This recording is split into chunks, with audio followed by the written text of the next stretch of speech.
they scale the wall, they pile, tables and what have you, and they scale the fence. This situation is not dissimilar to what's going on in the success of in Laventille, where teachers are saying the wall is not high enough. We need to get this thing. So the recommendation from the experts for those high-risk schools is usually a 2 by 6 complement of MTS officers. I do want to pick up one area of that's disturbing to me, and you alluded to that also a moment ago. The teachers, from what I understand, it is reported that teachers are being asked to report the disturbances and take offending pupils to an out-of-the-area police station. What? No. Usually you deal with the police station in the district. Right. What we have been calling for is an out-of-school suspension center to be established in the Caroni district. Caroni is an education district. You have 7 education districts in the country, and you have Tobago. And the ministry has been trying to establish out-of-school suspension centers in each educational district. One is already established in Southeastern District. I think it's the smallest education district in the country, and the reports we've been getting is that it is working wonders. That is, it's a place where when students are suspended for the various infractions, there are specific offenses under the law for which, as a principal, must suspend the child. Violence and destruction of school property, possession of arms and ammunition, drugs, etc., carries a mandatory 1-week suspension. What our experience has been is that when you suspend these students, of course, these are students who, are lacking guidance and, that kind of socialization, the proper socialization in their upbringing. So when you just suspend them and they just have to spend that week at home, the negative behavior is usually reinforced. Sometimes they just, on the streets, they get further involved in the negative elements in their upbringing, and they come back emboldened. Their negative behavior is actually reinforced. Mm-hmm. So what we've been saying is that when we identify these students, bearing in mind that this kind of behavior is a symptom of deeper problems, we need to understand the root, and we need to make targeted interventions by specialist persons, guidance officers, counselors, social workers, etc., that you establish these school suspension centers. And when the students get suspended, they go there, and you have that kind of targeted intervention with a view to rehabilitating students, getting them to change their offensive behavior so that they can be reintegrated back into the school. So that's what we've been calling for in all the districts in Trinidad, that we have these out-of-school suspension centers, because it doesn't make sense simply suspending the students. That is not been solving the problem. The students come back and they just repeat their offensive behavior, and then it's a vicious cycle. You would find certain students are being suspended repeatedly. Mm-hmm.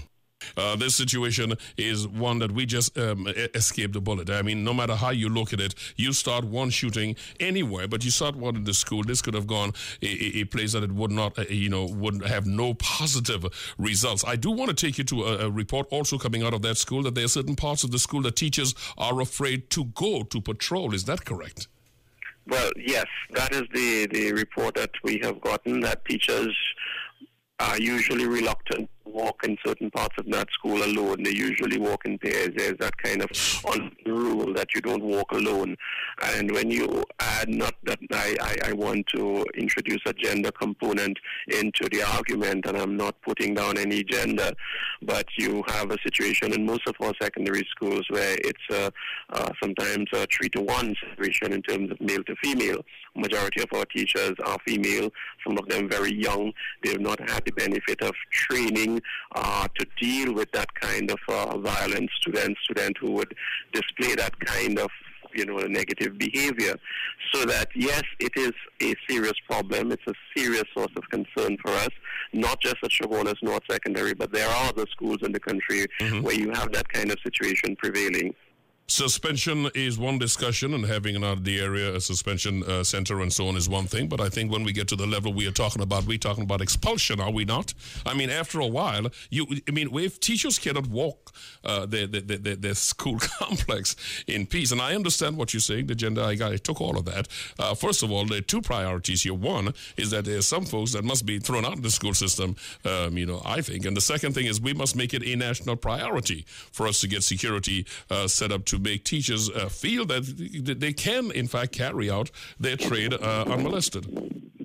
Well, the fact of the matter is, in many schools, not just Chaguanas North Secondary, teachers are operating on the siege, and they are feeling that they are isolated. They are feeling that they are not getting the kind of support from the other arms of the state that they should be getting. In the United States, I'm sure you, sir, are familiar with the concept of wraparound services, where, you identify the offending student, you identify the offensive behavior, and then you pull together a team of persons from the various agencies, and you have that kind of targeted intervention with the cooperation of the parents and the communities and what have you. And only when the child's behavior is reformed, then you return them to the school. So we need to look at that, how the various arms of the state can come together and work together in a collaborative way. It's not just a problem for the Ministry of Education. Of course, as a citizen, I have to ask certain, pointed questions.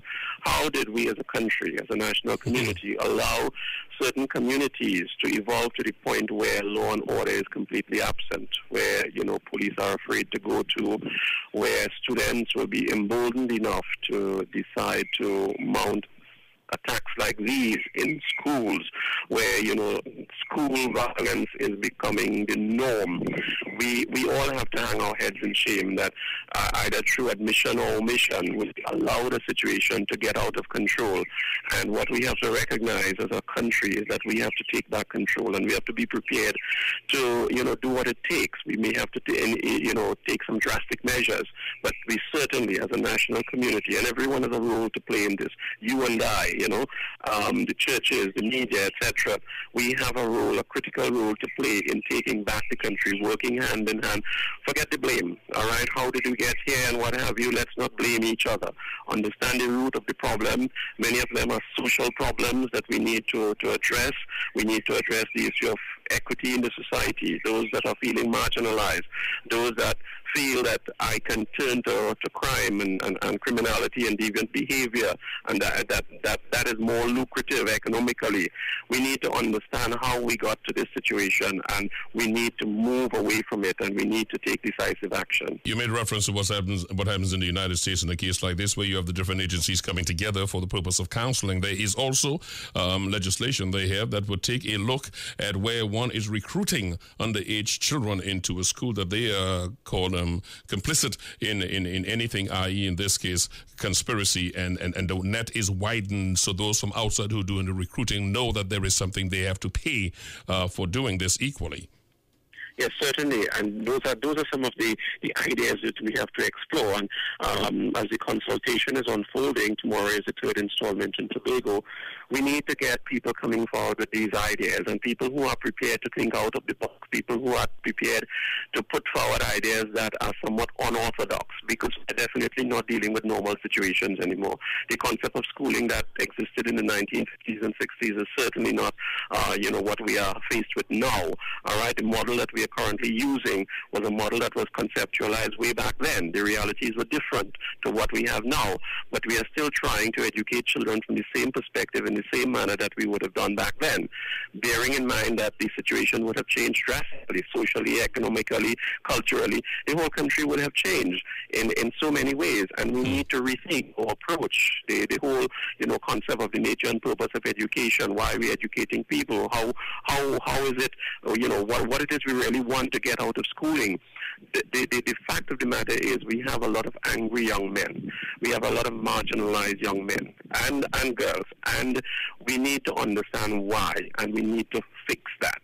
we are having a comparatively calm conversation this morning, but had what was planned gone through, the nation would be hysterically dealing with a situation. I say we barely missed the bullet on this one, and if that is not a wake-up call, nothing is. In thanking you for being here, and in conclusion, I would ask you, what is the fate of the school, i.e. teachers going back to the to the Chaguanas North Secondary School, going about their business on Monday? And if you can, just give me a quick look in as to the Laventille situation. How is that proceeding? Because the security issue with the wall is the same with them. Well, I have advised teachers to return to school tomorrow morning and assess the situation. The minister has promised that the security complement at the school will be increased. So when the teachers go there tomorrow, they will assess the situation and they will take the necessary action within, of course, the constructing ambit of the law. And the minister has promised to also visit the school on Tuesday morning at 9 o'clock. Minister Francis and Minister Garcia will be there with top officials of the Ministry of Education to interact with the school administration and the teachers and the students to get first-hand information in terms of what the situation is and how collectively all of us can put our heads together and treat with the problem and what can be done in the short term as well as the long term. In terms of the Laventille situation, up to last week, the ministry had indicated that plans were well on the way for a contract to be awarded to a contractor to begin work on the perimeter wall, which is the source of contention. Well, just to be clear, because the situation, and I think this is something I should leave for the Works Ministry, but maybe you have an insight on this. It was indeed, the arrangements was made to have the wall done in Laventille.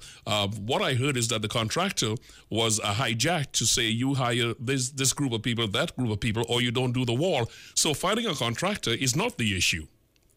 Well, I think you're referring to Our Lady of Laventille Primary School. Yes, I went to the area again. Yes, Success Laventille Secondary, where the perimeter wall is a major source of contention. Good enough. Right? So that is what I would have responded to. In terms of Our Lady of Laventille, the decision at the point in time when I accompanied the Honorable Minister was that the assistance of the Army, the Defense Force, will be sought to complete the wall. Yes, you're right, because Dr. was chased out literally, and the wall is incomplete. It's not even 50% complete. So arrangements were being put in place to have Army personnel complete that perimeter wall. Hence your statement earlier, teachers under siege.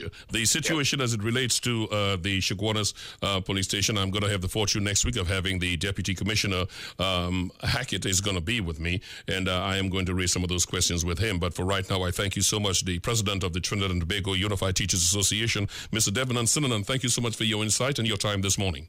Thank you very much for having me. You have yourself a wonderful day, sir. Thank you again so much. Bye-bye.